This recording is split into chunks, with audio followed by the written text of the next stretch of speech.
Vital signs and verdicts, truth under the scope. Hospital fails when the profits the hope. Lots of price tag on a corporate sheet that lets you bleed till the ledger's complete. Welcome to Vital Signs and Verdicts, where medicine meets the law and the truth gets put under the microscope.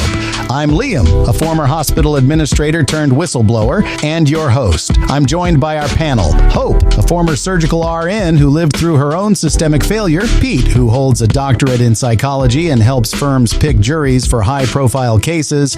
And Dr. Tyler, a medical doctor with a Juris Doctorate who has testified in federal court and before Congress. Before we begin, everything we discuss today reflects our professional opinions based on publicly available information, including the court filings in this case. Nothing here is legal advice, medical advice, or a statement of fact beyond what is documented in those files. Tonight's episode is about the Richardson-Edmonds versus Cox Health and Cox Medical Center Branson, and is one we never expected to air, because tonight we're reacting to a leaked investigative report that raises serious questions about what happened inside Cox Medical Center Branson. But before we get into the leak, we need to remind listeners how this case began. On November 1st, 2024, Kenny Dean Edmonds was admitted to Cox Medical Center Branson.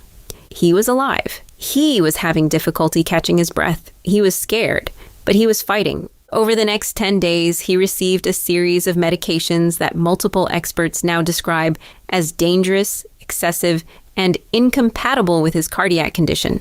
On November 10th, terrified and deteriorating, Kenny left the hospital against medical advice. He told his wife he felt overmedicated, unheard, and unsafe. And he was right to be afraid, because over the next 4 months, his organs began to fail, kidneys, liver, hearts, until he died on March 4th, 2025. But the story didn't end there. Even while Kenny was still alive, his wife noticed inconsistencies in the patient portal. After his death, those inconsistencies multiplied. She requested the records. She was denied. She was told she needed a court order. She was told the internal review could not be released, so she did what no grieving widow should ever have to do, as she filed a lawsuit, alone pro se. That lawsuit triggered a temporary restraining order hearing, a sudden removal to federal court, a remand back to county court, a motion to dismiss, and finally, multiple affidavits of merit from independent experts, all pointing to the same concerns. And now, tonight, something new has surfaced,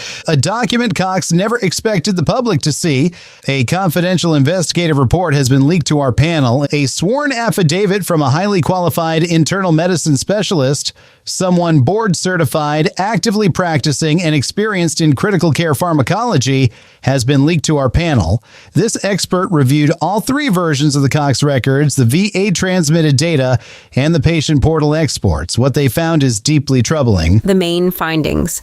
1. Dangerous sedation and pharmacological immobilization, sedatives plus antipsychotics plus benzos plus Presidex. The affidavit says Kenny was given multiple sedatives, antipsychotics, and benzodiazepines at the same time, lorazepam, haloperidol, diazepam, and a maxed out Presidex drip. The expert calls this pharmacological immobilization, not medical sedation. Let me put this in simple terms. They didn't just calm him, they shut his body down. This is like giving someone 4 sleeping pills, 2 tranquilizers, and a knockout drug all at once. A heart as weak as his can't survive that. This wasn't sedation. This was chemical restraint. Number 2. Medication stacking. Too many drugs, too close together. The affidavit lists a long series of sedatives, opioids, antipsychotics, and CNS depressants given within minutes of each other. The expert says this created dangerous stacking. Think of it like pouring drink after drink after drink into someone without waiting to see how the first one hits. Except these aren't cocktails, they're powerful hospital drugs. Stacking them like this is how you accidentally stop someone's breathing or crash their heart. Number 3, toxic vancomycin levels. Kidney failure. The expert found Kenny had a vancomycin level of 38, a toxic level, and no documented infection to justify the drug. His kidneys doubled in creatinine consistent with acute injury. Vancomycin is like bleach for the kidneys if you don't monitor it. A level of 38 is dangerously toxic. That number alone tells you his kidneys were being poisoned. And once the kidneys go, the heart and other organs follow. Number 4, failure to manage severe heart failure. The affidavit says the team ignored his 15 to 20% ejection fraction and gave medications that suppress the autonomic system, collapsing his heart function to around 10%. So that means that his heart was already running on fumes. These drugs slowed his body down even more, like hitting the brakes on a car that's already stalling. His heart didn't stand a chance. Number 5, causation, how November led to his March death. The expert states the November medication decisions directly triggered the multi-organ failure that unfolded over the next 4 months. Plain English translation: this didn't come out of nowhere. His organs didn't just fail. They were damaged in November, and he spent 4 months slowly dying from that damage. This was a chain reaction, and it started in that hospital. Okay, and number 6, record integrity, multiple versions, missing data. The affidavit confirms multiple inconsistent versions of the record, missing data, and documentation that doesn't match clinical reality. So that means when 3 versions of the same story don't match, jurors don't think mistake. They think someone changed something. And missing vital signs? That's like ripping pages out of a diary. It doesn't happen by accident. This report is the kind of thing nurses whisper about but never expect to see documented. The first thing that hit me? A paralytic medication billed after extubation. A paralytic stops breathing. If you're not on a ventilator, you die. There is no airway intervention document. No emergency response, no justification. That is not a typo. That is not a glitch. That is a life-ending event with no explanation. Then you add the cocktail of sedatives, opioids, benzos, antipsychotics, given with no documented monitoring, and it's catastrophic. You're right. And from a jury perspective, this is devastating. Jurors don't forget 3 versions of the same record, diagnoses added months later.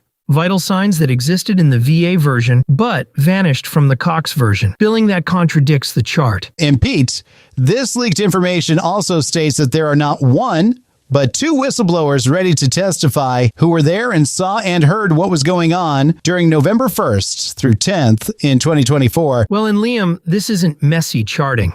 This is a pattern, and patterns look like cover-ups. Dr. Tyler, you have a law and medical background. What do you think about this report? Medically and legally, this report is damning. First, keep in mind, you only need 1 expert to affirm the merit of a case. The plaintiff, Natasha, produced 6, and every expert, all 6, agreed on the same core findings. 1, Kenny was overmedicated. 2, monitoring was absent or undocumented. 3, records were altered, incomplete, or inconsistent. 4, billing did not match the care provided. 5, the medication pattern is consistent with overmedication contributing to death. And the missing vital signs? The VA version proves the data existed. The Cox version proves it was removed. That is not an accident. That is intervention. And then there's the community. Over 1,000 people have contacted the family with similar concerns. It's people driving 40 minutes to Mercy because they are afraid to go to Cox Branson. People reporting documentation irregularities, unexplained outcomes, and fear of retaliation. This is no longer a private dispute. You are right. This is a public safety issue. This leak changes everything. The motion to dismiss. This report makes dismissal nearly impossible. The affidavits of merit. This report reinforces them. The upcoming hearing. This report will be the shadow hanging over every argument. And let's be clear, if the documentation is unreliable, the defense collapses. Hospitals can argue medicine. They cannot argue missing data, altered records, or contradictory versions of the truth. Tonight's leak confirms what many suspected. This case is not about one patient, and it is not about one mistake. It is about a system in a system that may be failing the people it is supposed to protect. We will continue to follow this story. We will continue to bring you the truth, and we will continue to shine a light where others prefer darkness. And this is Vital Signs and Verdicts. Remember, patient rights aren't optional. Accountability isn't negotiable, and integrity is doing the right thing, even when no one is watching. All right. Quiet steps had a fire unbroken, shadows hold a vow unspoken.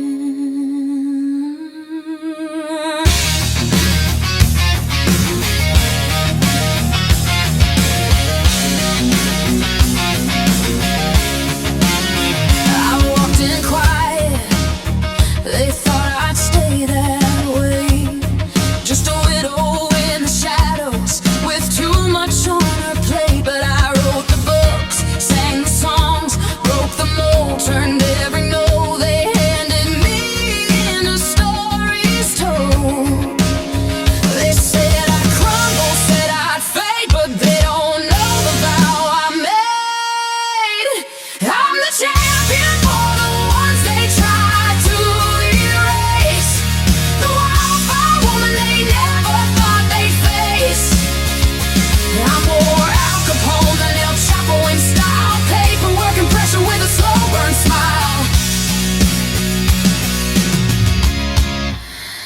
They threw up walls, tried to block every road, but I learned to improvise.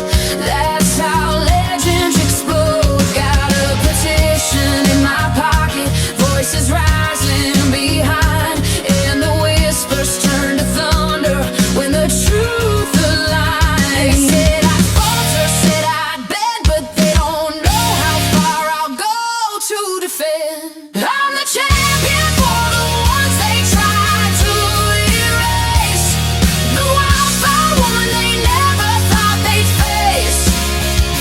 I'm more Al Capone than El Chapo in grit, stacked odds and strength that won't quit.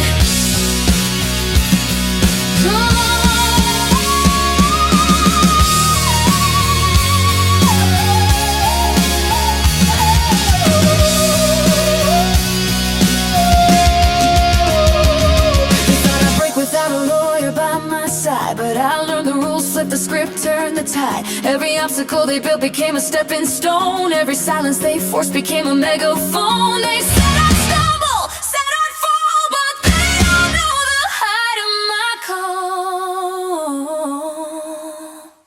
I'm the champion for the ones they tried to erase, the wildfire woman they never thought they'd face. I'm more Al Capone than El Chapo in grace, strategic and steady, I'll win this race. So think outside the box, break every chain, turn every locked door into a window pane. I'll rise from the smallest, I'll last for the truth, I'll rise for the vow I made to you. I'm the champion for the ones they tried to erase, the wildfire woman they never thought they'd face. I'm more Al Capone than El Chapo in fire, a broken resolve that won't expire.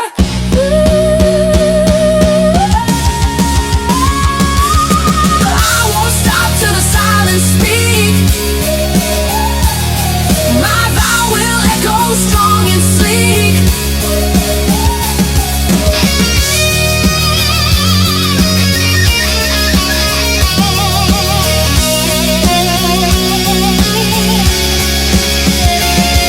My promise holds, unyielding and deep. I'll fight for the truth.